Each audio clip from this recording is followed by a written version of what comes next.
The apartment feels different at 2 in the morning. Everything looks the same, but nothing feels right. The couch where we used to watch movies every Friday night sits empty. The kitchen where he made me breakfast every single morning for 5 years is silent. I keep expecting to hear his key in the lock, see his smile when he walks through the door. But that's never going to happen again because I destroyed everything for absolutely nothing. I'm 32 years old and sleeping on my sister's pull-out couch in Columbus, Ohio. 2 months ago, I had a beautiful apartment in the nice part of town, a boyfriend who adored me, and a future that seemed so certain I took it for granted. Now I have 3 cardboard boxes of belongings and a phone that never rings, except for debt collectors. The credit card companies started calling last week. Turns out Ryan had been paying my minimums for the past 2 years without ever mentioning it. Another $4,300 in debt I didn't even know about. My sister laughs bitterly when I tell her. "Of course you didn't know," Jessica says. "You never paid attention to anything real. Just floated through life while Ryan handled everything." She's right, I can see that now. Ryan paid the bills, balanced the budget, made sure we had savings. I just assumed money appeared in the checking account. I spent freely on clothes and brunches with friends, never asking where the money came from or if we could afford it. He never complained, just quietly made it work. It started during my internship at the marketing firm downtown. After 5 years with Ryan, everything felt so predictable. Every Friday was movie night. Every Saturday morning was the farmer's market.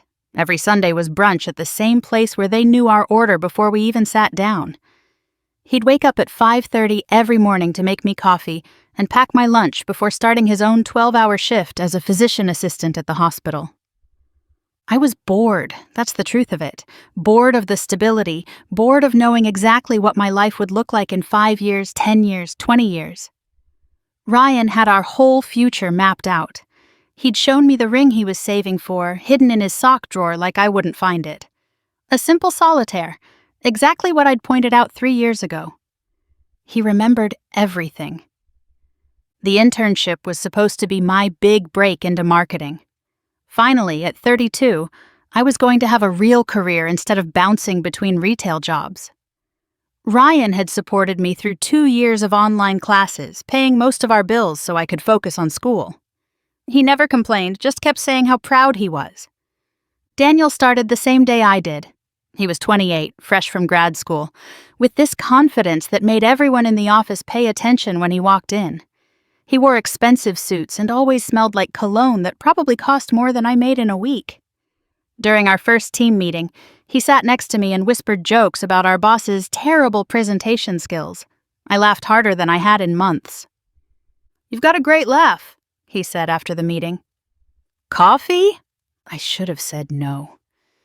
I was wearing the promise ring Ryan had given me for our 3rd anniversary, but coffee seemed harmless. Just 2 co-workers getting to know each other. Coffee turned into lunches. Lunches turned into after-work drinks. He'd tell me about his travels through Europe, the concerts he'd been to, the restaurants he wanted to try. Everything sounded so exciting compared to my predictable life with Ryan. "You're too young to be so settled," Daniel said one night after our 3rd drink. "When's the last time you did something spontaneous?" I couldn't remember. With Ryan, everything was planned. Vacations booked months in advance to get the best deals. Dinner reservations made a week ahead. Even our sex life had fallen into a routine. Tuesdays and Saturdays, usually right before bed. The same position, the same duration. "He sounds more like your dad than your boyfriend," Daniel laughed when I mentioned our Friday night tradition. "Don't you want more?" I did want more. I wanted excitement and passion and uncertainty. I wanted to feel the way I did when Daniel looked at me like I was the only person in the room. What I didn't tell Daniel was that Ryan had tried to be spontaneous. Just last month, he'd surprised me with tickets to a concert for a band I'd mentioned once, but I'd been annoyed because I'd already made plans with my friends. He'd apologized and sold the tickets at a loss. The month before that, he'd tried to spice things up in the bedroom, buying lingerie and candles. I'd laughed at him, calling it cheesy. He hadn't tried again. "My ex was like that," Daniel continued, ordering us another round without asking if I wanted one. Always needed to know where I was, what I was doing. Suffocating. That's why I keep things light now. No strings, no drama, just fun. I should have heard the warning in those words, should have recognized the red flags, but all I heard was someone who understood how trapped I felt, someone who saw me as more than just half of Ryan and Mallory, the boring couple who'd been together forever. The first time we kissed was 3 weeks into the internship. We were working late on a presentation, the office empty except for us. He leaned over to point something out on my screen, and I turned at the wrong moment. Or the right moment, depending on how you look at it. Our faces were inches apart. "I shouldn't," I whispered. "But you want to," he whispered back. He was right. I wanted to more than I'd wanted anything in years. The kiss was electric, nothing like the comfortable pecks Ryan and I exchanged. This was heat and want and wrong in all the right ways. We went back to his apartment that night. I told Ryan I was staying late for a team building event.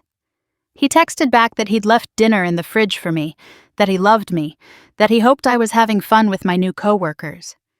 Each word felt like a knife, but not enough to stop me. The sex was everything I'd been missing. Passionate, urgent, selfish in the best way. Daniel didn't care about my pleasure the way Ryan always had, making sure I finished first every single time. This was about taking what we wanted from each other. It felt dangerous and adult, and nothing like my safe, boring life. I got home at 3 a.m. Ryan was asleep, curled up on his side of the bed, my side still perfectly made like he'd been waiting for me. I stood in the doorway watching him sleep, this man who'd loved me faithfully for 5 years, who'd never given me a single reason to doubt him. I felt sick. The next day, Daniel acted like nothing had happened. Polite, professional, friendly, but distant. I spent my lunch break crying in my car. That night, Ryan made my favorite dinner and asked about the team-building event. I made up elaborate lies about trust falls and personality tests. "I'm so glad you're making friends," he said, kissing my forehead. "You deserve to be happy." 2 days later, Daniel suggested drinks again. I said yes. We ended up at his apartment again. This became our pattern for 2 weeks. Professional during the day, sneaking around at night. I became an expert at lying, at deleting texts, at explaining why I was so tired all the time. "Maybe we should tell people," I said one night, wrapped in his expensive sheets. I could end things with Ryan. We could be together for real. Daniel laughed. Actually laughed.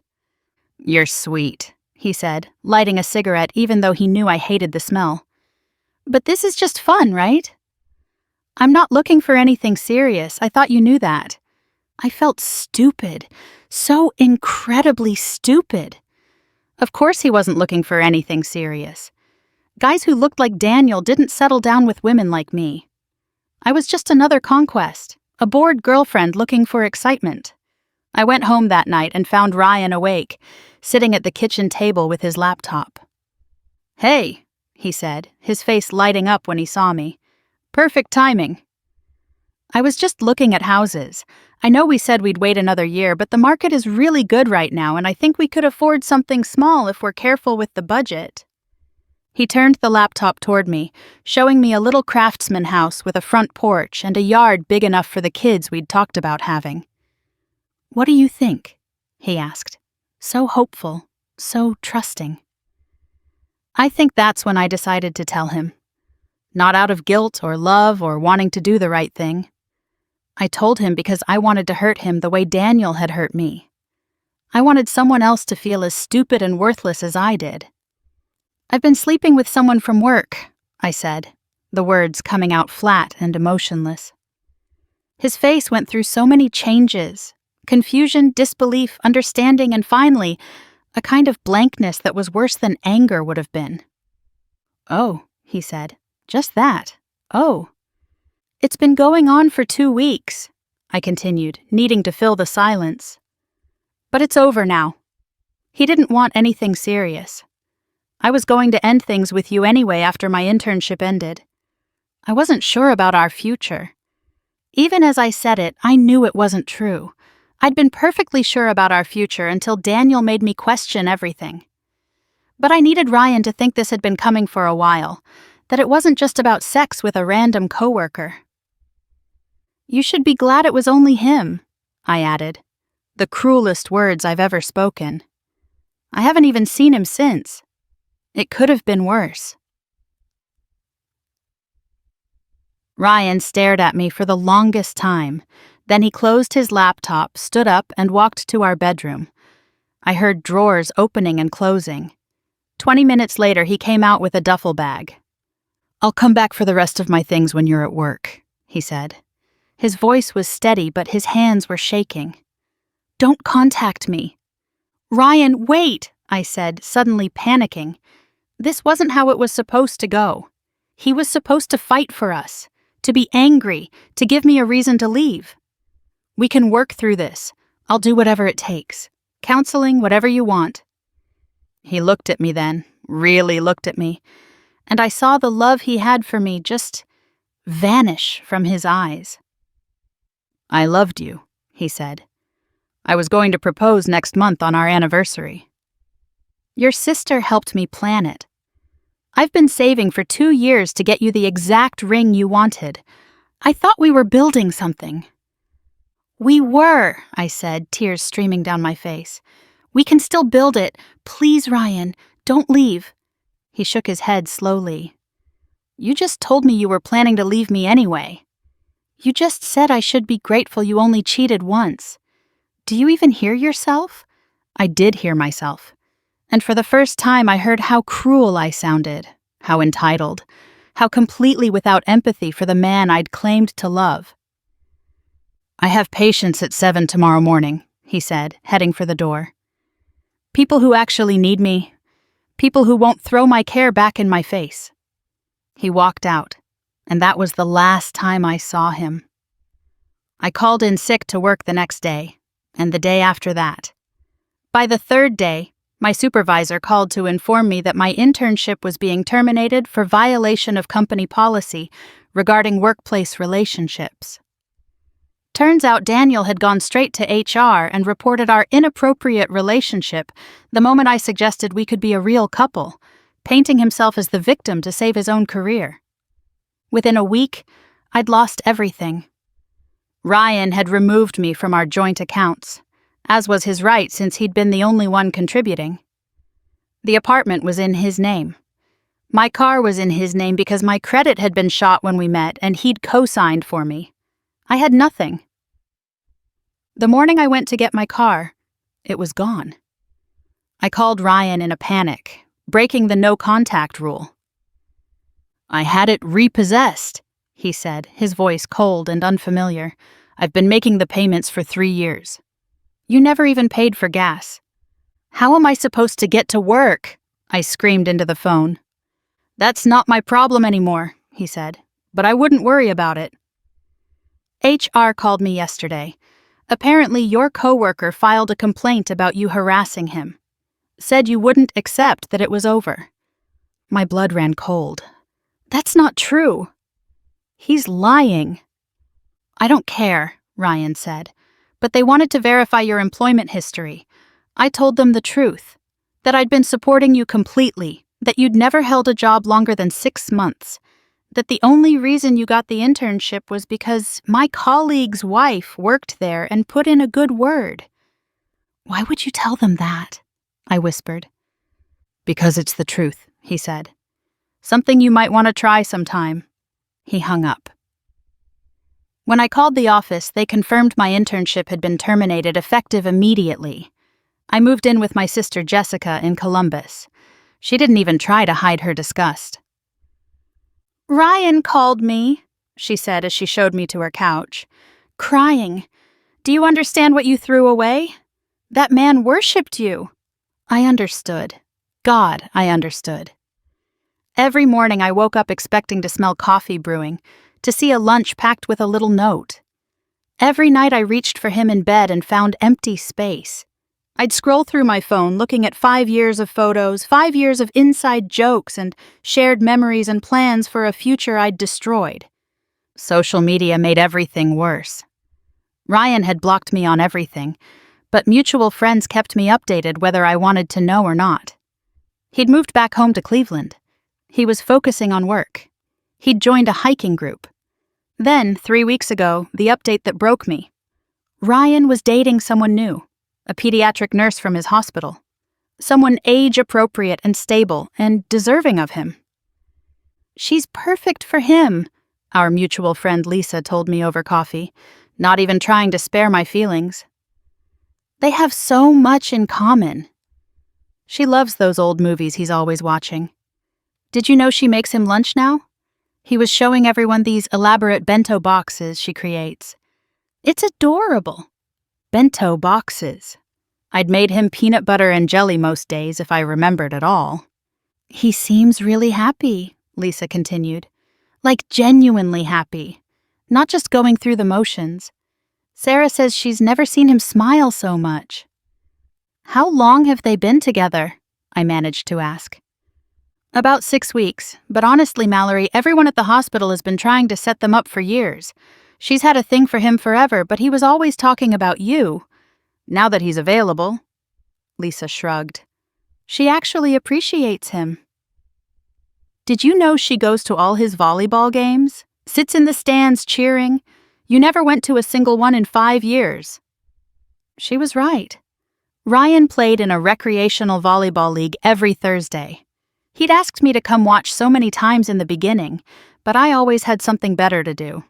Eventually, he stopped asking. "And get this," Lisa leaned in, twisting the knife deeper. "She's already met his parents. They love her. His mom told my mom that she's exactly what Ryan deserves after everything he's been through. Everything he'd been through. Like I was some natural disaster that had happened to him. Sarah. The new girlfriend's name was Sarah. Such a normal, stable name. She probably had her life together. She probably appreciated what she had." I excused myself to throw up in the restaurant bathroom. My days now follow their own terrible routine. I wake up on Jessica's couch with a sore back. I apply for jobs on my laptop, the cheap one I bought with my last paycheck because Ryan had given me my old one and I couldn't stand to use it. I get rejection after rejection. Turns out being fired from an internship for an inappropriate relationship doesn't look great on a resume. Around noon, I check social media even though I know I shouldn't. I search for updates about Ryan, torture myself with possibilities. Is he thinking about me at all? Does he miss anything about our life together? In the afternoons, I walk around Jessica's neighborhood because I can't afford gas for unnecessary driving. I pass families in their front yards, couples holding hands, people living the life I threw away. Sometimes I create elaborate fantasies where Ryan shows up, where he forgives me, where we start over. But even in my fantasies, I can't imagine why he would. Evenings are the worst. That's when the weight of what I've done really hits. 5 years. I threw away 5 years for 3 weeks of excitement that meant nothing. Ryan used to say I was his whole world. I couldn't even let him be my whole zip code. I've started writing him letters I'll never send. Pages and pages of apologies and explanations and promises to be better. But what's the point? I made my choice. I decided that the safety and love he offered weren't enough. I wanted passion and danger, and look where it got me. Last week, I broke down and wrote him an email. I poured everything out, how sorry I was, how stupid I'd been, how I'd do anything for another chance. I promised I'd go to therapy, I'd be grateful, I'd never take him for granted again. I sat with my finger on the send button for an hour before Jessica caught me. "Don't you dare," she said, slamming my laptop shut. "You've done enough damage." "Let him be happy." "But what if he still loves me?" I whispered. "Then you should love him enough to leave him alone," she said. "For once in your life, think about what's best for someone else." She was right, of course. But that night I created a fake social media account just to see his pictures. There he was with Sarah at a farmer's market. Our farmer's market. She was laughing at something he'd said, looking at him the way I used to in the beginning. He had his arm around her, protective and proud.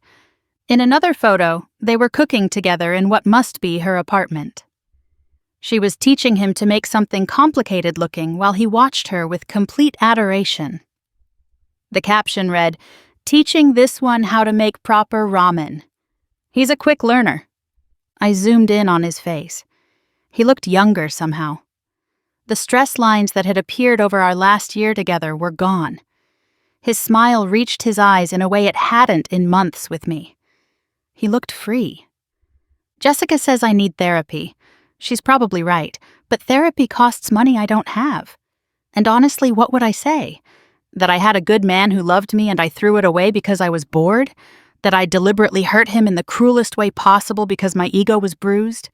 That I'm 32 years old and starting over with nothing because I couldn't appreciate what I had? The worst part is the details I remember at random moments. The way Ryan used to trace circles on my back when I couldn't sleep. How he'd buy my favorite ice cream whenever I had a bad day, even if I hadn't told him it was bad. The way he looked at me like I was something precious, something worth protecting. He treated me like a baby, I used to complain to Daniel. Like I was fragile. "That's because he loved you, you idiot," Jessica said last week when I made the mistake of saying it out loud. "He treated you like you were precious because to him you were." Daniel moved on immediately, of course. I heard through former co-workers that he's dating an intern from a different department. 23 years old, fresh out of college, probably thinks he hung the moon. I wonder if he'll destroy her life too, or if she's smarter than I was. Sometimes I do the math. If I hadn't cheated, Ryan and I would be engaged by now, planning a wedding, looking at houses, talking about kids. Instead, he's hiking with Sarah, the pediatric nurse, while I'm applying for minimum wage jobs and sleeping on a pull-out couch. I keep thinking about our last conversation, how I justified my cheating, how I told him he should be grateful it wasn't worse. What kind of person says that? What kind of person takes someone's love and trust and throws it back in their face like that? The kind of person who ends up exactly where I am now. My phone rings sometimes and my heart stops, thinking it might be him. It never is. It's always spam calls or debt collectors, or Jessica checking to make sure I haven't done anything stupid. Ryan kept his word. No contact. Not even to get his things. He left everything we'd built together like it was contaminated. I found out last week that he'd donated all our furniture to charity. The couch we'd saved up for together, the dining table we'd bought at an estate sale, the bed where we'd spent lazy Sunday mornings. All gone. Like our relationship never existed. "He's erasing you," Jessica said when I cried about it. And honestly, I don't blame him. Neither do I. If I could erase myself, I would. The internship was supposed to be my fresh start, my big break. Instead, it broke everything. I gained 3 weeks of feeling desired and lost 5 years of being loved. I got excitement and passion and lost stability and trust. I felt alive for 21 days and killed everything that mattered. Ryan's moving on. He's happy. He's found someone who appreciates him, who sees what I couldn't see until it was gone. Someone who won't get bored of his stability, who won't throw away his love for a few weeks of adventure. I'm stuck. Stuck in Columbus, stuck on this couch, stuck in the consequences of my choices. Every morning I wake up and remember what I did. Every night I go to sleep knowing I deserve this. My therapist, when I can finally afford one, will probably say I need to forgive myself, that everyone makes mistakes, that I can learn and grow and become better. But some mistakes are too big for forgiveness. Some choices destroy too much. I had a man who made me coffee every morning, who packed my lunch, who planned a future with me, who loved me exactly as I was. I traded him for a man who couldn't even remember my last name after he was done with me. 2 months since I destroyed everything. 61 days of waking up to what I've done. 8.5 weeks of existing in the wreckage of my choices. Ryan's building a new life with someone who deserves him. I'm building nothing. Just surviving day by day in the ruins of what used to be my life. And the worst part? I have no one to blame but myself. I was the villain in my own love story, the problem I refused to see. And now I'm exactly where villains end up. Alone, forgotten, living with the consequences of their cruelty while watching their victims thrive without them. This is what I earned. This is what I deserve. This couch, this regret, this empty future. I had 5 years of real love and I threw it away for 3 weeks of fake passion. 2 months since I lost everything. A lifetime left to regret it.